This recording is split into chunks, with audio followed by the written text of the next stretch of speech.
This was inducted into he was inducted into the Fordham Football Hall of Fame and has played rugby. Patrick, he plays rugby for the New York Athletic Club for 30 years.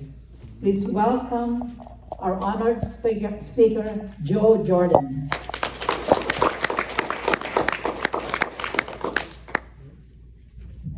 Well, thank you, Belle. I really appreciate it. And can everybody hear me okay? Am I coming through? Yes. Great, okay. Hey, you know, I gotta tell you, it's really an honor to be speaking with you today, and I want to thank Belle for making this possible. Belle's been a big fan for a long time, so I said, Belle, how could I say no, especially when she told me about your organization and the clientele that you have. I also want to recognize John Cameron and Steve Marquette for, I hope I didn't butcher your name there, from True Choice, and Jacob Barrett from Allianz for their participation.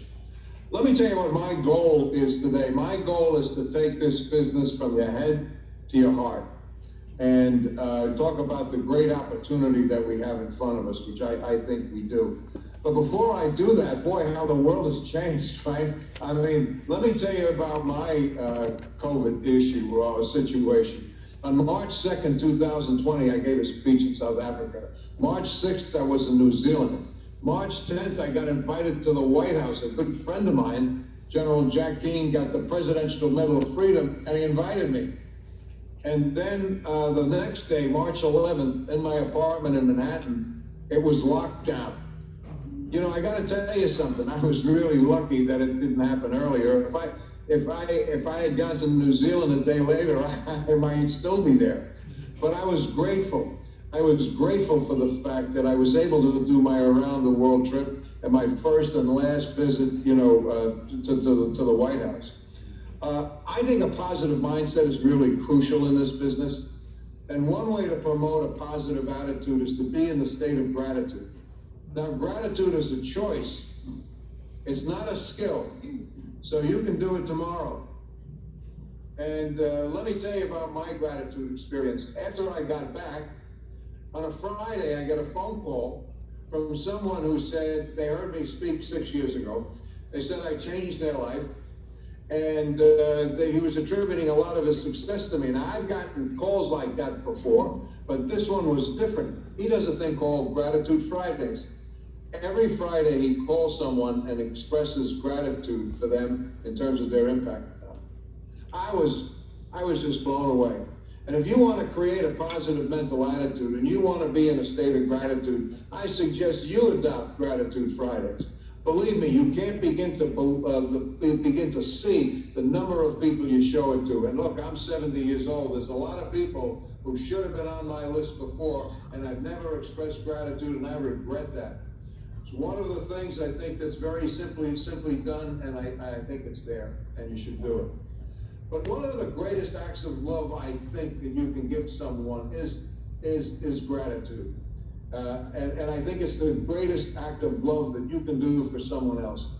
And I love the definition of gratitude in the Bible, Corinthians 13:4-13.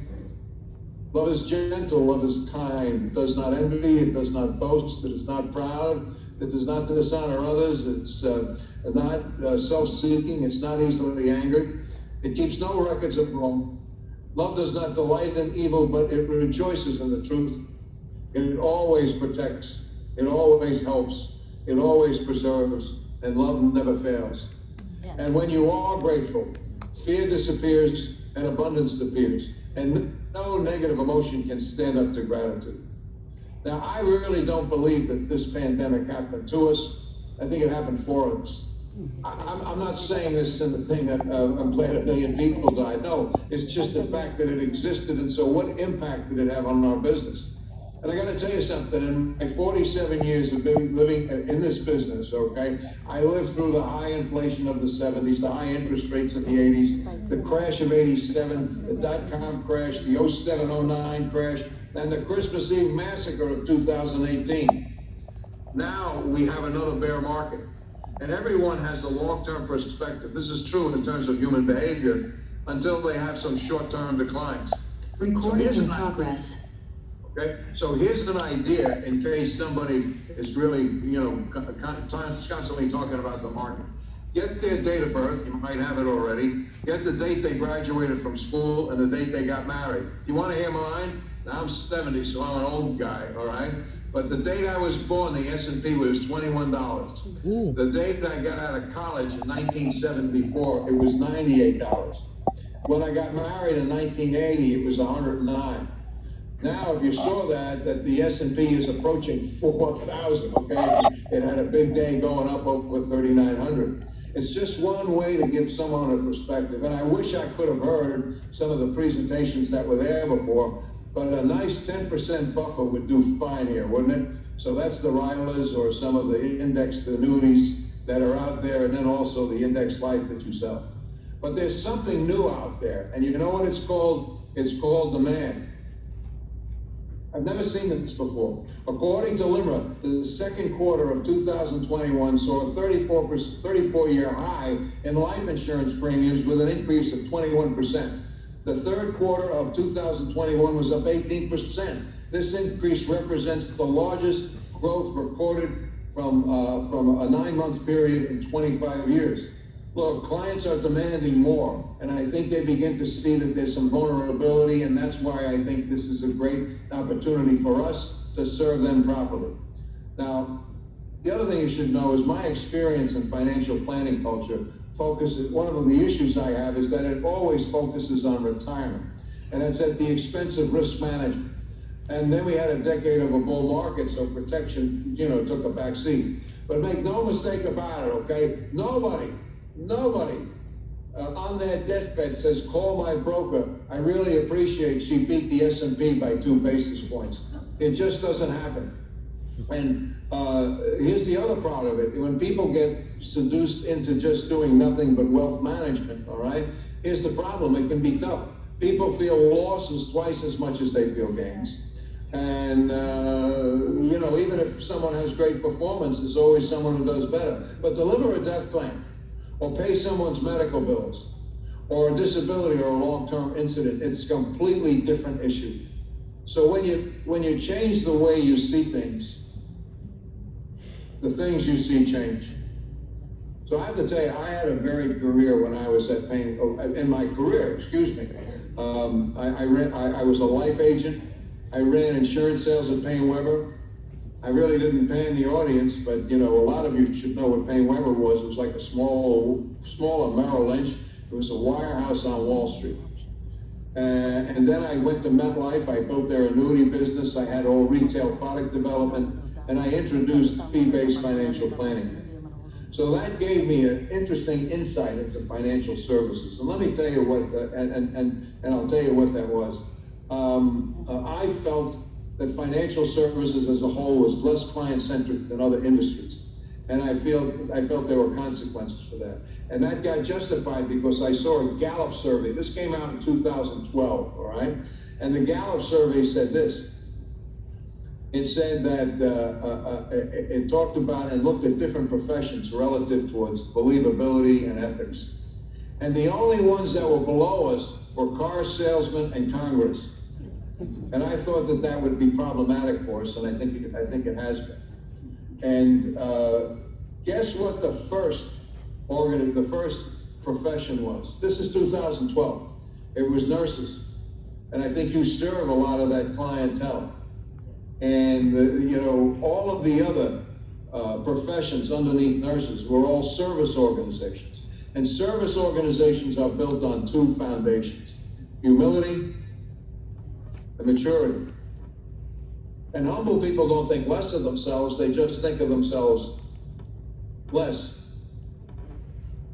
And mature people are not necessarily older, they see things from another person's perspective, which means they find the time to get what that perspective was. That's why I believe holistic planning is far more client-centric. And I believe that the financial services culture needs to evolve from a sales culture to a service culture. And as a result of that, I wrote a book, and the book is called Living a Life of Significance. And the book's in 5 languages, as Bell said, okay? It's in English, Japanese, Spanish, Portuguese, and there's one other there, Japanese, Spanish, yeah, and English.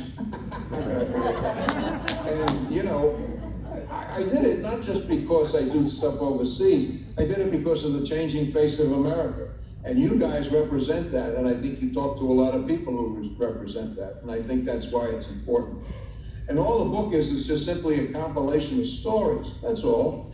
Financial professionals who had impact on their clients. I don't think we do enough of that. And so I think that's really important, and that has to get melded into our culture. So who here in this audience, and I can't really see you that well, but how many people here want to live a significant life? And so I guess people are putting their hands up, so hopefully you are. Most normally people do. So let me tell you about the 4 pillars of living a significant life, okay?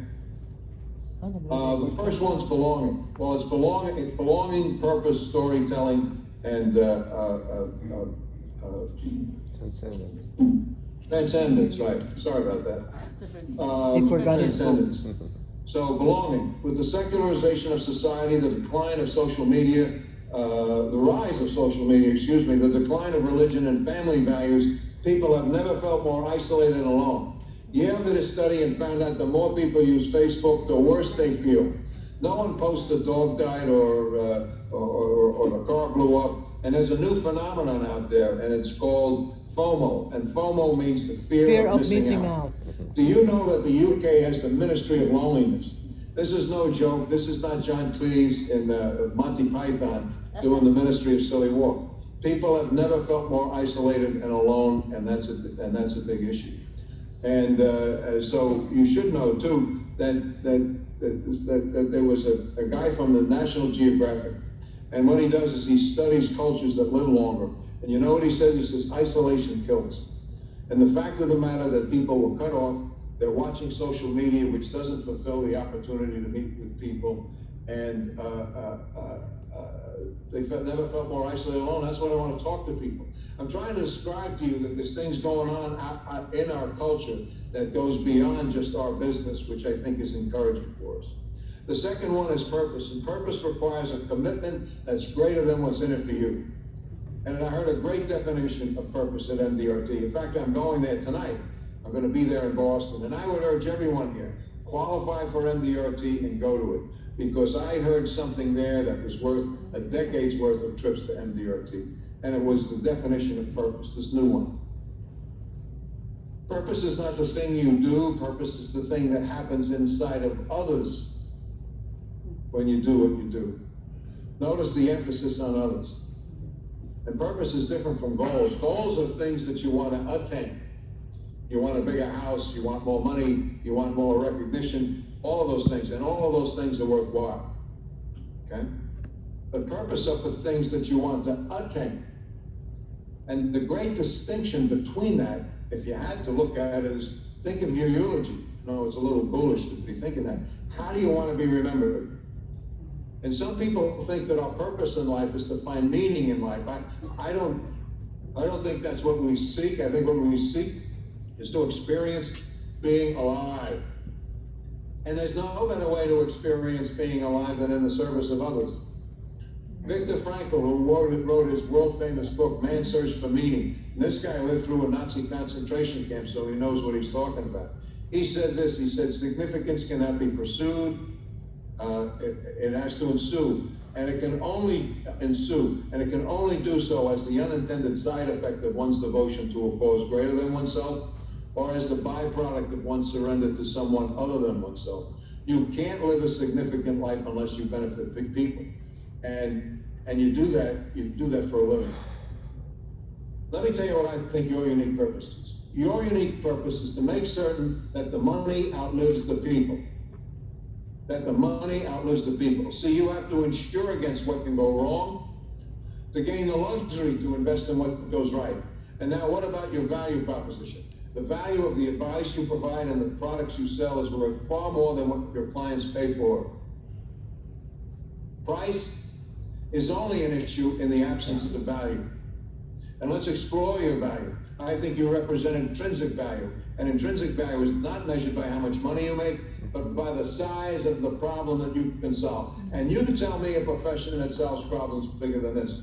You protect the innocent if someone dies prematurely so that they have peace of mind. You can provide people with a worry-free retirement with an income they can't outlive so that they can maintain their independence. You protect that income if they get sick so that they can maintain their dignity. And finally, you provide legacy when they die. Tell me a profession that does more than that. But you gotta not only know it, you gotta believe it, because your beliefs drive your behavior. And if your desires, and what I mean by your desires are your goals, if your goals do not sync with your beliefs, you will always manifest your beliefs. And I believe that deep down inside, if you don't really believe that you do something that's significant and worthwhile for others, a lot of people get into this business like that, and they succeed, but maybe they don't.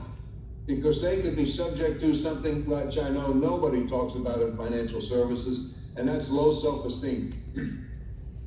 Carter Woodson said, if you can determine what a person thinks, you don't have to worry about what they will do, because if they assume a low position in life, you don't have to urge them to take a low position in life, because they'll get there all by themselves. If you, excuse me, if you can make someone feel like an outcast, you don't have to ask them to get up and go out the back door. They'll get up and do it on their own. And if there is no back door, their very nature will demand one. All chronic production issues are behavioral. Your behavior, and therefore you have to deal with it. And so how would you deal with that?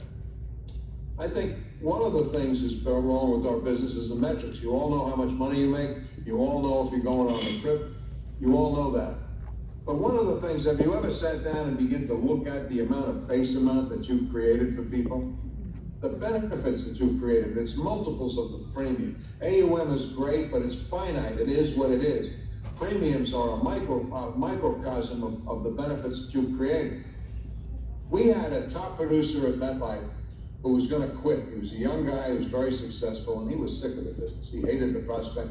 He hated the negativity. He said, I just got to get out of this. And he said, Joe, I read your book, and I finally realized for the first time that if all my clients died last night, the greater Philadelphia area would receive more revenue than if it hosted the Super Bowl.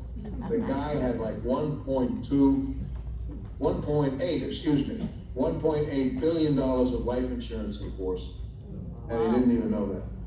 And so I would suggest that you do that. You begin to look at the amount of face amount that you create. The third pillar is storytelling, and all wisdom comes from specific human experiences. All right, I'm sure.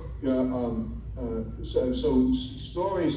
Here's the point: stories create trust, a biological bond that no robo-advisor can do. It's also like a vicarious experience which has the ability to change someone's hardcore perspectives. Stories reduce cynicism. Why? Because they're true. And stories are memorable. In my experience, the people I've bumped into people who heard me speak 10 years ago, and they remember the stories, they don't remember anything else. Look, people feel first and they rationalize later. Statistics and numbers play a supporting role, not a primary one. When you're talking to someone about a proposal, don't ask them, what do you think about this? Ask them how they feel about it. Look, Einstein said if you stick to the facts don't stick. And look, a study done in North Carolina found that people, listen to this, remember 6% of what you told them and 100% of how you made them feel after they forgot what you said. So people don't buy products, as I said before, they buy peace of mind, they buy independence, they buy dignity, and they buy legacy. So I feel so strongly about stories that if you want to take a look at this link I have, if you email that link, I will send you 2 stories a month for 6 months free. And why would I do that?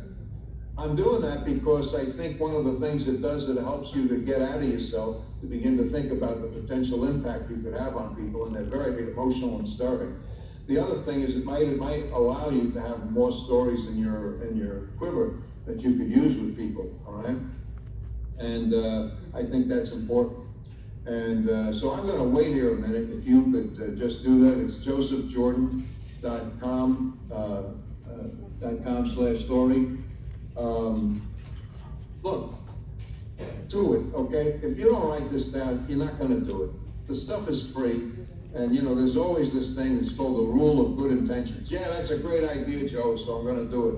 You don't do it now, you won't. Put it in, and I've had some people say, Joe, I've seen a lot of these stories. I don't know where, but who cares if they did? They don't change the Lord's Prayer, for Christ's sake, okay? The idea behind this is to put you into a different frame of mind, to not just give you product ideas, but to also give you emotional ideas, to stir you on, to keep you strong, so that when you're dealing with negativity, you can help with that, all right? The other thing I have is a bundle for sale, and this happens to be, I have my book, Living a Life of Significance. I also have an audio-video program. It's called Life of Significance, A Woman's Perspective. I am a big advocate for feminizing the business. Why? Well, I have a personal story which I'm going to share with you. But I believe, and you know what this does? This isn't because it's fair or it's equity. This is because it solves a business problem. Women instinctively create personal relationships better than men. And here's some story. This is a great recruiting tool too. I had some woman call me up and complain that she had to drive off to the side of the road because she was crying so much. Emotion is a big part of the business, and this is something that's there. And God bless you because you have a lot of women in your organization, and that's great. The second one is Life of Significance when business becomes personal. Hey, when I was in production, I always avoided talking to small businesses because I was afraid the accountant or lawyer would blow me out. These are all stories. You know, that one story is a guy who's in our business now. He worked at his father's car dealership, which was big. What happened is the father died, no life insurance. He took the thing over. He had two sisters who wanted income but didn't want to work. And the mother sold the dealership out from under him, and it destroyed the family. You want to get someone's attention, then that's something that you start to talk about, and that's what these stories do.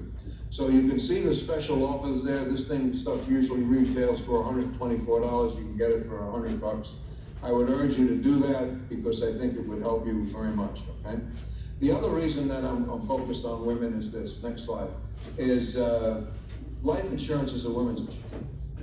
Did you know that 80% of men die married and 80% of women die single? That's a major issue. That means more often than not, the woman survives, and that's why she needs the life insurance to make certain that she can maintain her life, her standard of living. Right? So, and the last pillar, which is the next slide, is transcendence, and that's the out-of-body experience you get when you do something worthwhile. So let me talk to you about purpose-driven retirement planning, okay? And this is important to note, okay? Those that retire to something are happier than people who retire from something. And that's important because one of the things that's really lacking in our business is to talk to the human side of people retiring.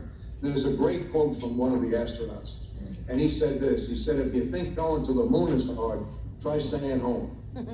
Think about that, okay? Someone who is very important and vital all of a sudden is home. Because what happens is, with purpose-driven retirement strategies, there's people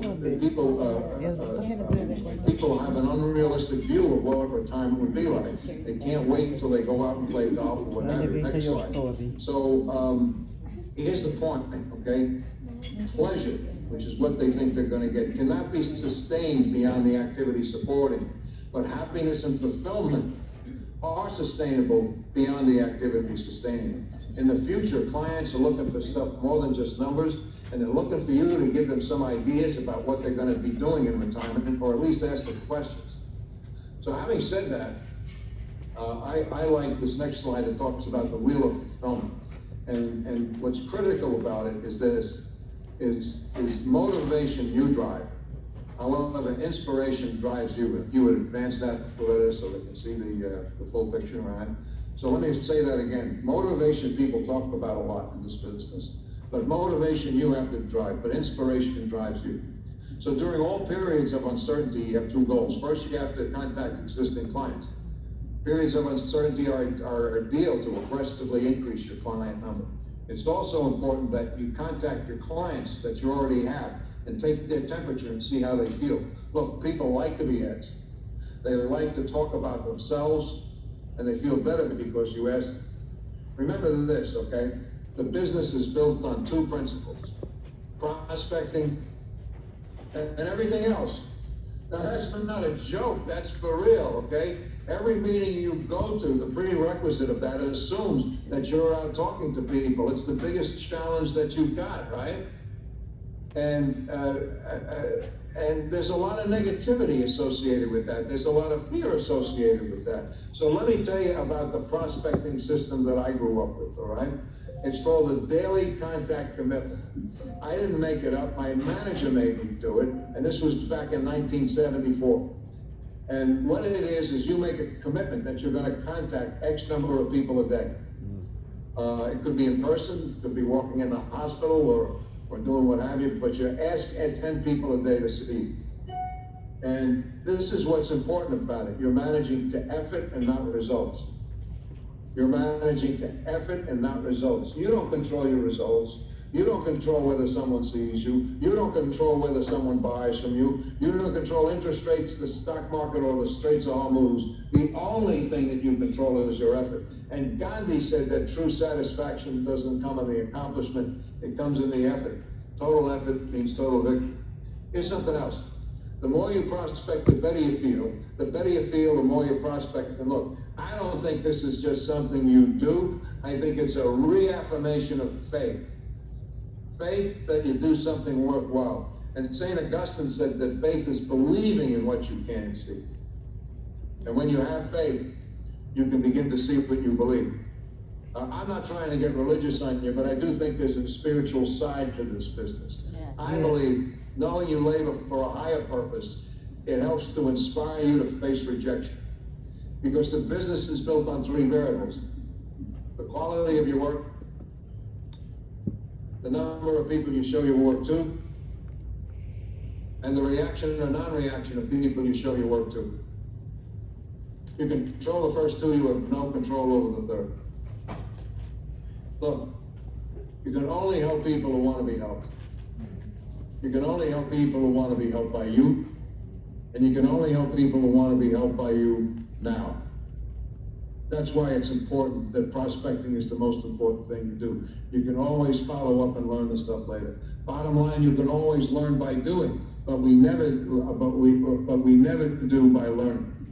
You will not learn your way to the top of the profession. You will behave your way to the top of the profession. So we find ourselves in one of 2 behaviors: prospecting or avoiding prospecting. And what force blocks us? It's fear. It's not bad to feel fear, but it's bad to do what fear tells us what to do. I have a little video on fear, and I'd like to share with you. If you would play it, please.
You know, I wish I knew what the hell it meant.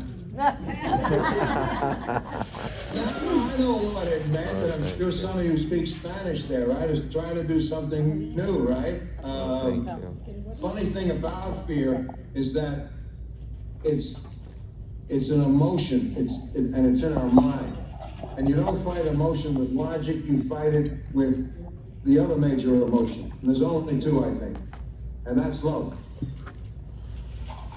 And 1 John 4 says there is no fear in love. And the opposite of love is not hate, it's indifference. And you really can't be indifferent and be in this business. Yes. Remember what I said. When you change the way you see things, the things you see change. So having said that, well, what is the defining issue of the 21st century, right? I keep telling you that you guys do a spectacular thing. So what is the defining issue? I don't think it's any of these three, which a lot of people would say. It's this one. It's the aging population of the world. Listen to this. By 2050, there'll be 2 billion people on the planet over the age of 60. There'll be 5 countries with over 50 million people over the age of 60. China, India, United States, Indonesia, and Brazil. Japan will lose 18% of its population by 2050. They will lose, listen to this, they will lose half their population by the end of the century, and there's no way to stop it. China will get old before it gets rich. By 2050, China will have more people over the age of 60 than the entire population of Japan, UK, France, Germany combined. China has 30 million bachelors. I don't have to go into great detail as to why they have 30 million bachelors with their one-child policy. The major issue is the working age population. And the decline by 2050, Japan loses 28% of its working age population, South Korea 24%, China 21%. That 21% is 200 million people. It's bigger than the entire population of Brazil. There's no way to change it. Now, the U.S. is better because we do allow immigration. But with Social Security in 1935, 42 workers supported every retiree. By 2020, there's 3 workers, and by 2030, there'll be only 2 workers supporting every retiree. And the major issue is this: there's a big misconception out there that the population is growing rapidly. Well, that's not just my opinion. I want to share the opinion of someone else who you all know, who's been pretty right about a lot of stuff. If you would play the video, please. There are not enough people. I can't emphasize this enough. There are not enough people. And I think one of the biggest risks to civilization is the low growth rate and the rapidly declining growth rate. And yet so many people, including smart people, think that there are too many people in the world and think that the population is growing out of control. It's completely the opposite. Please look at the numbers. If people don't have more children, civilization is going to crumble. Mark my words. I gotta agree with him. Look, demographics is the future that cannot be changed. There's not much we can do about changing that. But clients who are lucky enough to have you as their advisor can look forward to a life of independence and dignity. That's what people are walking into and making that happen, all right? So let me ask you something. Of these countries, so we're going to talk about centenarians around the world, okay? And of these countries, which country here has the most people over 100? China. Japan. Say it. You want to see the answer? Japan. United States. United It's the States. U.S. United States. Japan has more per capita. But look at China, which is massively larger than the United States. That's really a tribute to our medical profession. Hey, and you represent a lot of those folks, you know, you're a reason that a lot of that stuff happens, okay? So the United States, we have to take the role in terms of dealing with this issue, and I think you guys deal with the major issue humanity faces, and every client of yours should be lucky that they've become one. So the next slide shows the mix between men and women. And there are 5.5 women to every person, to every man, over 100. So you've got life insurance So and many you've got longevity women. risk, all centered with women. So That's many. why you guys are competitively advantaged, because you have a lot of women and you're talking to women, and that's what the business Yes. needs going forward. And you're a leader in that, so you should feel very good about yourself and about what you do, and you got to impact the rest of the industry to make certain that they understand that. Look, nag-isa lang siya. So, What is the 5? now there's new challenges that people face. Looks like you guys are like it. I can't hear you, but looks like I got it in there, all right? Look, in the old days, there's the new challenges, okay? People used to had a pension plan. They didn't have to worry so much about their own savings. And by the way, they retired at 65 and they were dead by 68, so who cares, right? But right now, you've got people with this risk. They have to turn assets into income. They got to manage risk and not just money. And they got to make the most of what they have, and they're ill-equipped to do that. On top of that, there's a new consumer change of focus. And that is this, is that ROI used to be return on an investment. Now it's the reliability of income. And I'll tell you, the idea of saying how much wealth someone has was predicated on their assets is recent. I'll prove it to you. I don't know if you ever heard of Pride and Prejudice, and it was written by Jane Austen. Yeah. And Pride and Prejudice is one of the stories, early 1800s in England. And there was a guy in that story, Mr. Darcy. And the way she described his wealth is not that he had £1 million, but that he got 10,000 a year. The historical perspective has always been on the reliability of the income versus the amount of assets. And so, you know, that's something that's different. So let me ask you a question, okay? What is the biggest asset of the average American? Not everyone, the average American.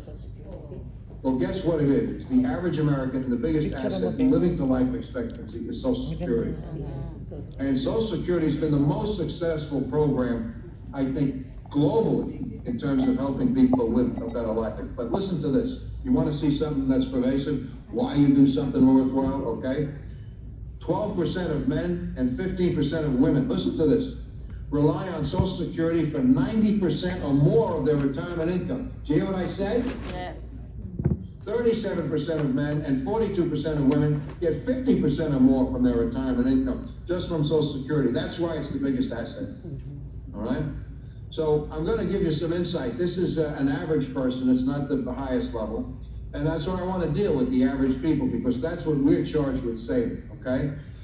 We're charged with saving everybody, but this is it. So you can take Social Security now at age 62, and this particular person gets $18,000 a year. If they wait to age 67, their normal retirement age, it's $28,000 a year. Yeah. Just by waiting, they get substantially more. Now, a simple question would be is, can you live on $18,000 a year? Most people say they can. Wrong question. How much would you have to save on your own to give you $18,000 a year, increasing it by 3% a year for inflation? Don't ask me. Go to Fidelity. And Fidelity would say a rule of thumb is multiply $18,000, okay, by 25. And if you multiply $18,000 by 25, that's $450,000.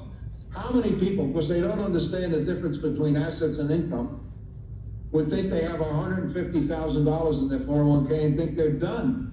The fact of the matter is, an income that people know they can't live on, they have to have $450,000 just by waiting. You go to $28,000, you multiply that by 28, it's $701,000. You're talking about an average person, and you're talking about a $250,000 swing. This is something substantial. So that's something that you have to have in your back pocket to understand, to begin to explain to people. And look, in fact, if someone delays Social Security from 62 to 70, listen to this, it's 76% more income. I'm going to repeat that. It's 76% more income. I did it. I got my first check last August because I turned 70 in July, and it's substantially more. Now you might be asking, how can Social Security pay older people more? Well, actuaries know mathematically how many people will die in a given year. They don't know who, but they know how many. They also know that the number of deaths will accelerate as people age. So they're not paying everybody the same amount. You with me? So what happens is they know that the amount they are liable for continues to decline. So you know what that means? They can pay everybody more. Yes. And that comes from mortality credit. So if you start out with 100 people at